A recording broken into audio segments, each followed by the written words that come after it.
అదే నేను మొన్న 10వ తారీఖుని 12వ నెల 25 హైదరాబాద్ వెళ్ళానండి మా ఆయన దగ్గరికండి. మా అత్తయ్య గారికి ఒంట్లో బాగాలేదంటే అండి చూడడానికి.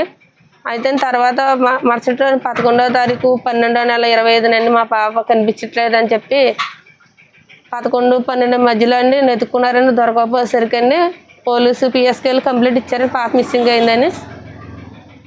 అయితే ఇంకా కంప్లైంట్ ఇవ్వగానే పోలీసు వారు 2:30 సమయానికి వచ్చారండి. పాప మాకు 4 టైంకి దొరికిందంటే అండి నాకు వెంటనే తెల్లవారుజామున 3:30, 4 ప్రాంతంలో కాల్ చేసుకుని నేను వెంటనే మళ్ళాడు 12వ తారీఖున వెంటనే బయలుదేరి 13 రావటం జరిగిందండి.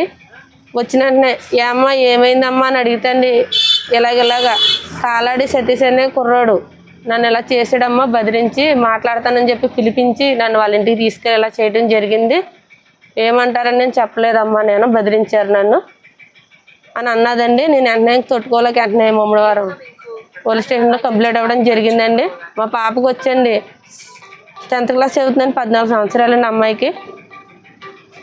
చాలా అన్యాయం జరిగిందండి. ఇలాగే ఏంటని గ్రామ పెద్దలు చెప్తే అండి రాజకీయ పరంగా సెటిల్మెంట్ చేసేద్దామనే వచ్చారు తప్పండి అయ్యో బాబు అని మాకు కొంచెం ఎదరికి ప్రోత్సహించలేదండి. వెనక ముఖమే చూసారండి.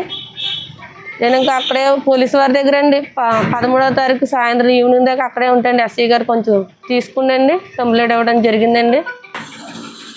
మా అమ్మాయికి ఇలాగ జరిగింది విషయాన్ని ఏ బిడ్డకి జరగకూడదండి అన్యాయం.